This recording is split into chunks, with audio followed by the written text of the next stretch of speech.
కోనసీమ జిల్లా అంతర్వేదిలో నీలకంఠేశ్వర స్వామి ఆలయం శిథిలావస్థకి చేరింది. ఈ ఆలయానికి సంవత్సరానికి 13 లక్షల ఆదాయం వస్తోందని స్థానికులు అన్నారు. శివయ్యకు ధూపదీప నైవేద్యాలు కూడా సమర్పించలేని పరిస్థితి ఏర్పడిందన్నారు. వచ్చిన ఆదాయాన్ని కొంతమంది వ్యక్తులు దోచేస్తున్నారని స్థానికులు ఆరోపించారు. దీనిపై మరింత సమాచారం మా ప్రతినిధి సూర్య అందిస్తారు. అంబేద్కర్ కోనసీమ జిల్లా అంతర్వేది గ్రామంలో మన ప్రస్తుతం అంతర్వేది గ్రామం పేరు చెప్తే ప్రధానంగా గుర్తుకొచ్చేది శ్రీ లక్ష్మీనరసింహ స్వామివారి టెంపుల్. అలాగే ఆ స్వామివారికి క్షేత్రపాలకుడిగా ఉన్నటువంటి శ్రీ నీలకంఠేశ్వర స్వామివారి దేవాలయం దగ్గర మనం ప్రస్తుతం ఉన్నాం. ఇక్కడ మనం ఈ ఆలయ విశిష్టత గురించి మనం తెలుసుకుంటే సాక్షాత్ బ్రహ్మదేవుడు కృతయుగం ఆరంభంలో ఇక్కడ రుద్రయాగం చేయడానికి వచ్చినప్పుడు ఈ ప్రాంతాన్ని ఎన్నుకుని ఆ యాగానికి రక్షకుడిగా ఈ నీలకంఠేశ్వర స్వామిని ప్రతిష్ఠించి ఆ యాగం పూర్తి చేయడం జరిగింది. అలాగే ఈ త్రేతాయుగంలో రామలక్ష్మణులు ఆంజనేయ స్వామి గారు కూడా వచ్చి ఈ ఆలయాన్ని దర్శించినట్టుగా చెప్తున్నారు. అదేవిధంగా ద్వాపర యుగంలో అర్జునుడు కూడా తీర్థయాత్రలు చేసినప్పుడు ఈ ఆలయానికి వచ్చి దర్శించుకున్నట్టుగా బ్రహ్మపురాణంలో చెప్పడం జరిగింది. మరి అంత విశిష్టత ఉన్నటువంటి ఈ దేవాలయం ప్రస్తుతం శిథిలావస్థకు చేరిపోయింది. మనం ఒకసారి చూసుకోవచ్చు. ఇక్కడ గోపురం పైన కలశం ఉండాల్సిన ప్రదేశంలో కర్ర పెట్టారు. అదేవిధంగా మనం ధ్వజస్తంభం చూసుకుంటే అది లేకపోతే 2 రోజులతో పడుతుందో తెలీదు, శాశ్వతంగా అది నాశనం అయిపోయిన పరిస్థితి ఉంది. అసలు ఈ గుడికి సంబంధించి ఇక్కడ గ్రామస్తులు చెప్పడం ఏంటంటే 365 ఎకరాలు ఈ గుడికి సంబంధించిన ఆస్తి ఉంది. అయినప్పటికీ కూడా ఈ గుడి ఏ విధమైన డెవలప్మెంట్కి నోచుకోలేదు. అసలు ఇక్కడ ఎందుచేత ఈ గుడి ఇలాగా వదిలేయడం అయింది, అసలు దేవాదాయ శాఖ వాళ్ళు ఎందుకు పట్టించుకోవట్లేదు, అసలు ఏంటి దీని గురించి అనేది ఇక్కడ మన కొంతమంది గ్రామస్తులు ఉన్నారు. ఒకసారి తెలుసుకుందాం. సరేండి, ఈ దేవాలయం గురించి మనతో మాట్లాడడానికి మాజీ ఎంపీటీసీ వెంకటేశ్వర మనతో ఉన్నారు. ఒకసారి ఆయన అడిగి తెలుసుకుందాం. చెప్పండి సార్, ఏంటి ఈ దేవాలయానికి ఈ శిథిలావస్థల కారణం ఏంటి? అసలు 350 ఎకరాలు 65 ఎకరాలు ఆస్తున్నాయని చెప్తున్నారు. మరి అంత ఆస్తున్నటువంటి ఈ దేవాలయం ఏ విధంగా కూడా డెవలప్మెంట్ ఏం కనపడట్లేదు. గోడలు అయితే కూలిపోయి స్టేజ్లో ఉన్నాయి. అసలు ఏంటి సమస్య ఏంటి? ఓం నమ శివాయ. మాది అంతర్వేది అండి. నా పేరు మందపాటి వెంకటేశ్వరరావు. ఈ స్వామివారి ఆలయం నాకు తెలిసిన మట్టికి ఒక 40 సంవత్సరాల నుంచి నాకు తెలుసండి పెరిగాను నేను. ఆ రోజు నుంచి ఈ రోజు వరకు దీనికి అభివృద్ధి అంటే లేదు. ఇవాళ కనీసం స్వామివారికి నైవేద్యం పెట్టినట్టు కూడా ఆదాయం లేకుండా అచ్చు స్వాములు ఉన్నారంటే ఇవాళ మాకే బాధాకరంగా ఉంటుందండి. ఇవాళ ఈ టెంపుల్లో 5 అచ్చుకుల స్వాములు ఉండేవారు. అటువంటిది ఒకే ఒక్క స్వామి, కుమారస్వామి అన్న స్వామి అయినా చూసుకుంటున్నారు. వాళ్ళకి జీతాలు కూడా ఇచ్చే పరిస్థితి లేకుండా చాలా ఇబ్బందిగా ఉంటుంది పాపం. అటువంటిది ఇవాళ కొత్తగా వచ్చిన యువ గారు కూడా దేవస్థానం లక్ష్మీనరసింహ టెంపుల్ యువ గారు ఆయన వచ్చిన తర్వాత కొంత ఇలా జీతాలు ఇవ్వటం, ఈ అచ్చు స్వామికి ఇంకో 2 మనుషులు అచ్చుకులు ఇవ్వటం, ఇక్కడ ఓంగొడ్ని ఇవ్వడం జరుగుతుంది. ఆయన వచ్చిన తర్వాత కొంత డెవలప్మెంట్ బాగుంది ఈ వచ్చిన భక్తులకి. అదేవిధంగా మరి స్వామివారికి 350 ఎకరం వరకు ఉందన్నాం అంటే రికార్డు నాకు తిరిగిపోయిన అంచనా ప్రకారంగా అయితే 350 ఎకరం ల్యాండ్ భూమి ఉందని చెప్పి మా పెద్దలు అంటున్నారు. మాకు కొంతమంది తెలిసిన వారు చెప్తున్నారు. మరి దానికి వచ్చిన ఆ చిత్తు కూడా దీనికి అందట్లేదు ఇవాళ దేవాలయానికి. మరి దానికోసం కొంత అధికారులు కూడా పట్టించుకుని ఆ చిత్తులు కూడా కొంత పెంచాలి. ఎక్కడెక్కడ భూమి ఉందో అదంతా కూడా వెలుగులోకి రావాలి. ఎన్ని ఎకరాలు ఉన్నా ఎన్ని కూడా ఇవాళ ప్రతి ఒక్కరి చేతిలో ఉంది. అది చేతులు మాపి అయిపోతుంది. దాని తగ్గట్టుగా స్వామివారి భూమి కూడా చెరువులు కూడా తవ్వేయటం జరిగింది. ఇవాళ 50,000కి 60,000కి కూడా లీజులు తీసుకున్నారల్లా మాకు తెలిసిన మట్టుకి. ఆ స్వామివారికి వచ్చేది కూడా అది 200 300 చిత్తు కట్టడం జరుగుతుంది కొంతమంది. అది కూడా కొంత అధికారులు చర్య తీసుకుని అది కూడా స్వామివారికి చిత్తు కూడా ఎక్కువ గవర్నమెంట్ రూల్ ప్రకారంగా వచ్చేలాగా చర్య తీసుకోవాలి. అదేవిధంగా గుడి మాత్రం మరి శిథిలావస్థకు వచ్చేసిందండి. చాలామంది ఎమ్మెల్యేలు రావచ్చు, లేకపోతే ప్రభుత్వాలు మారవచ్చు, ఈవోలు రావచ్చు, కానీ ఈ గుడి డెవలప్మెంట్ అవ్వట్లేదు.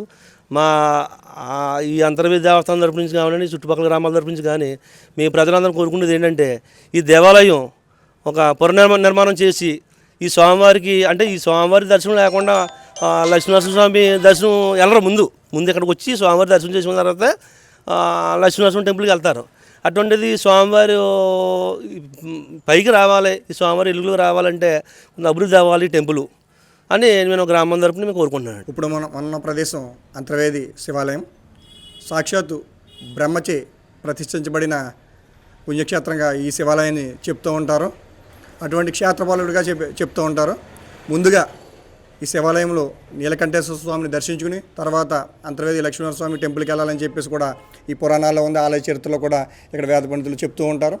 అలాంటి ఈ పుణ్యక్షేత్రం, ఈ శివాలయం గత కొంతకాలంగా చాలా ఇబ్బందికరమైన పరిస్థితిలో ఉంది, శిథిలావస్థలో ఉంది.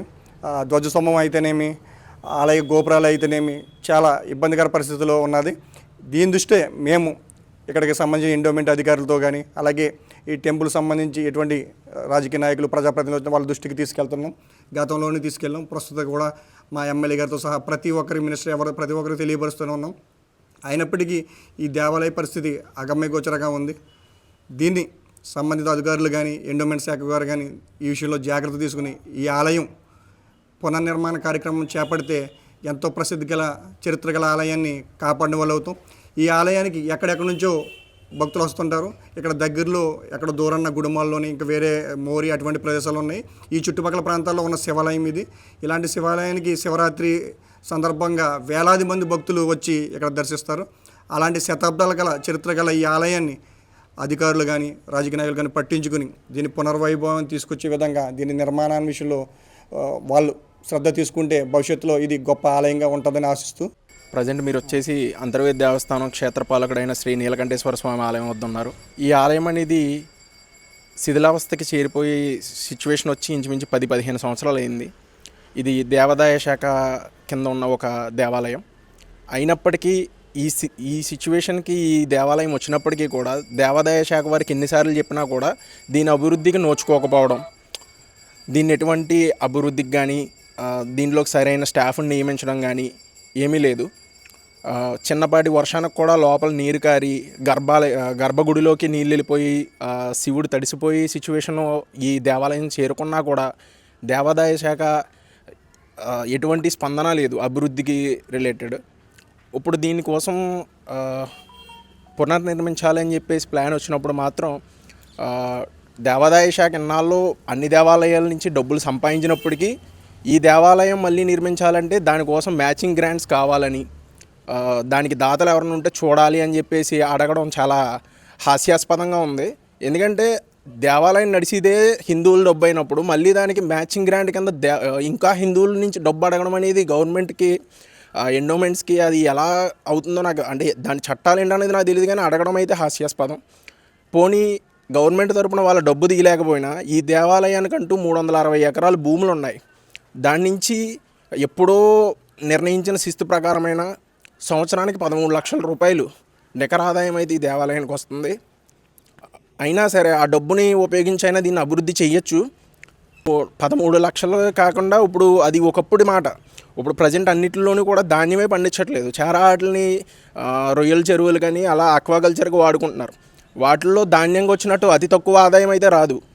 సుమారు ఒక ఎకరానికి వచ్చి 50,000-60,000 ఆదాయం తీసుకుంటూ కూడా ఈ దేవాలయానికి వాళ్ళు శిస్తు కట్టకపోవడం, లేకపోతే ఇక్కడ పనిచేసి వాళ్ళు ఎవరైతే ఆ శిస్తు వసూలు చేస్తారో వాళ్ళు కూడా వాళ్ళని అడగకపోవడం, దాంట్లో కొంత కారణం వచ్చేసి వాళ్ళు మతం మారిపోయిన అన్ని మతస్థులు అవ్వడం, ఏదన్నా వసూలుకి వెళ్తుంటే వాళ్ళు మీ మీద కేసులు పెడతామని చెప్పి ఉల్టా బెదిరించడం.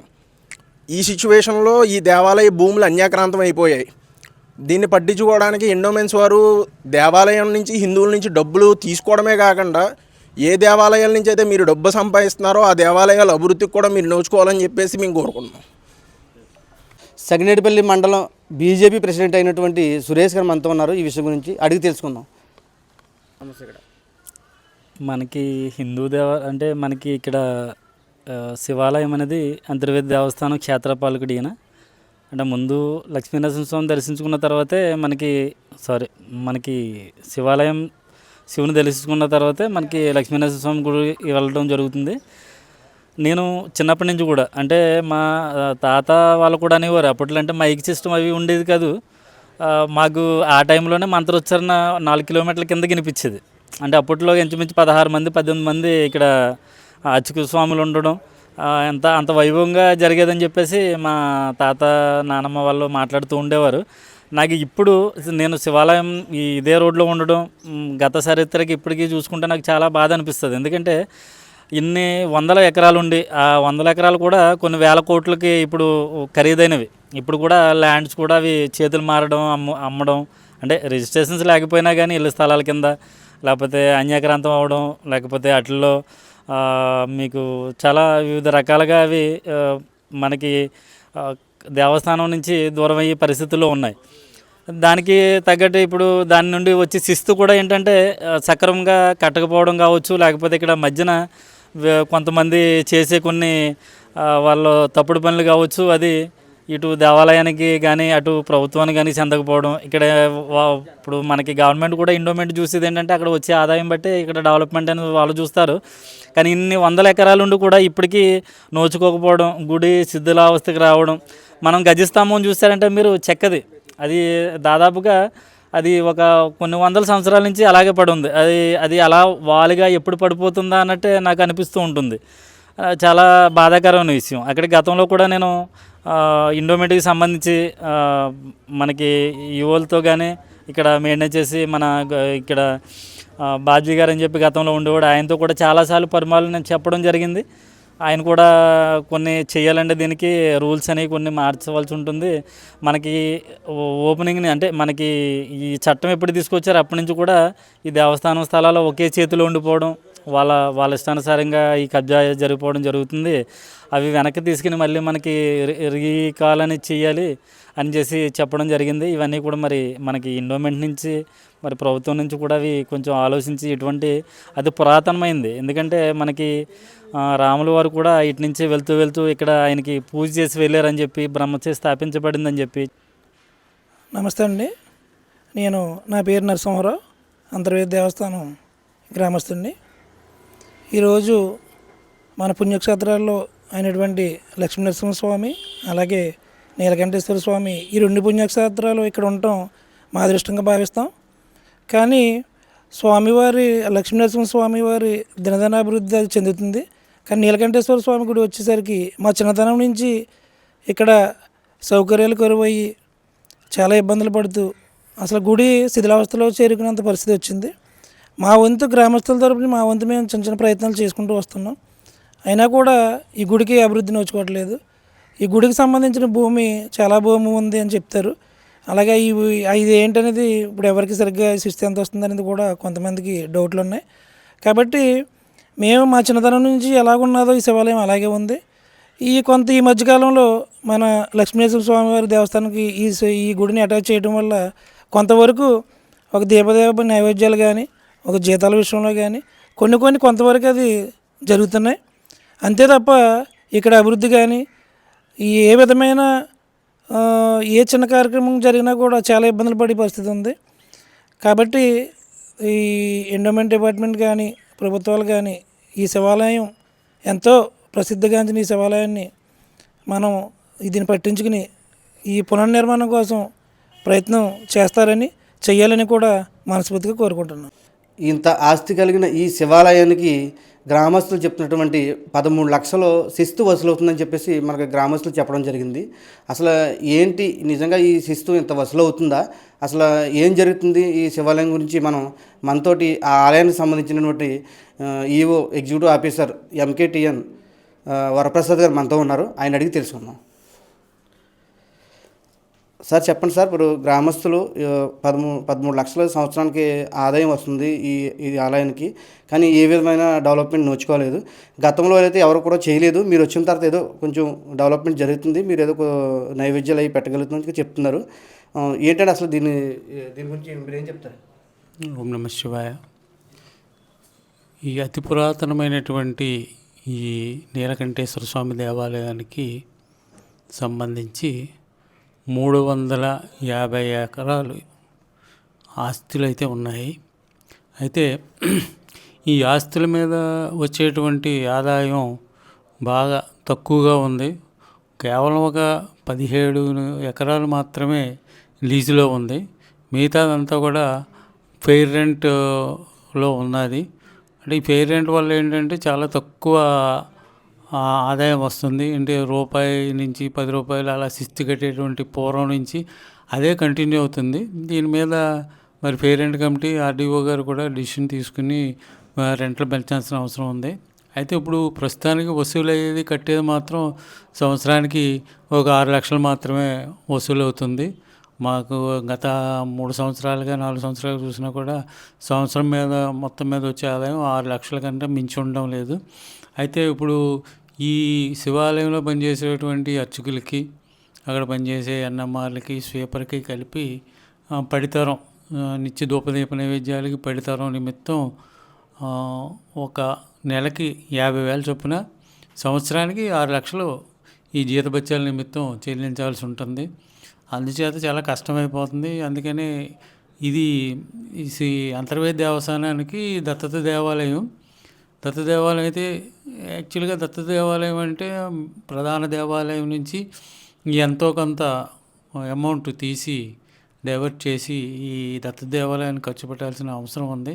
అయితే నేను వచ్చే వరకు కూడా ఈ దేవాలయానికి ఏ విధమైనటువంటి అమౌంట్ తీసి, మా అంతర్వేది దేవస్థానం తీసి ఖర్చు పెట్టడం జరగలేదు. మరి నేను వచ్చిన తర్వాత కనీసం నిత్య ధూప దీప నైవేద్యాలకు కూడా కష్టమైపోయినటువంటి పరిస్థితుల్లో ఈ దేవాలయం ఉన్నది కాబట్టి ఏం చేశానంటే, నేను సప్లిమెంటరీ బడ్జెట్లో ఒక 2 లక్షల రూపాయలు శాంక్షన్ చేయించుకుని తెచ్చుకోవడం జరిగింది.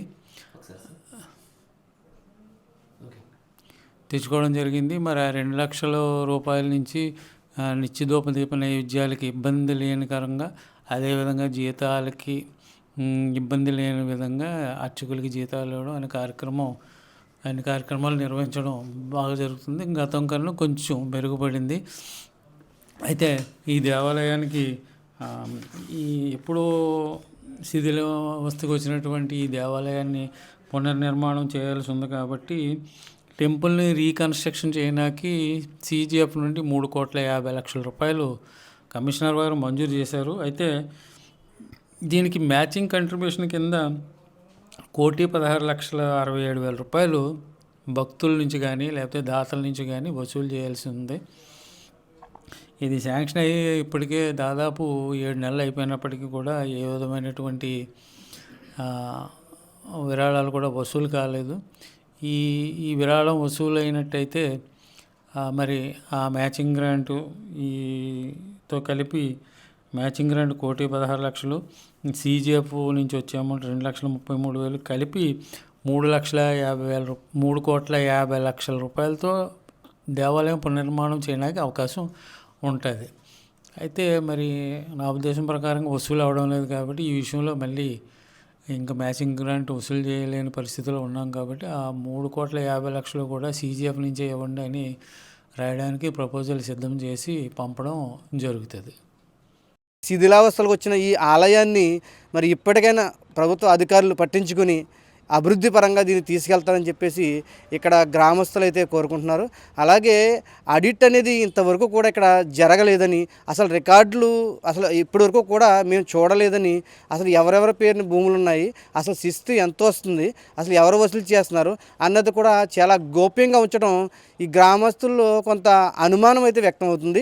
అలాగే ఈ భూములు ఇతర మతస్థుల చేతిలో వెళ్ళిపోవడం, వాళ్ళ శిస్తు అడిగితే వాళ్ళు తిరిగి ఇబ్బంది పెట్టడం, వసూలు చేయలేని పరిస్థితి ఏర్పడంతో అది కూడా కొంచెం ఇబ్బందికరంగా ఉందని చెప్పేసి ఇక్కడ ఉన్న గ్రామస్తులు అయితే చెప్పడం జరిగింది. మరి చూడాలి, మరి ఈ సమస్యని మరి ఇప్పటికైనా అధికారులు పట్టించుకుని ఈ గుడిని అభివృద్ధి పరంలో తీసుకెళ్తారని చెప్పేసి ఇక్కడ ఉన్న వాళ్ళు కోరుకుంటున్నారు. కెమెరామెన్ చందుతో సూర్య, ప్రైమ్ న్యూస్.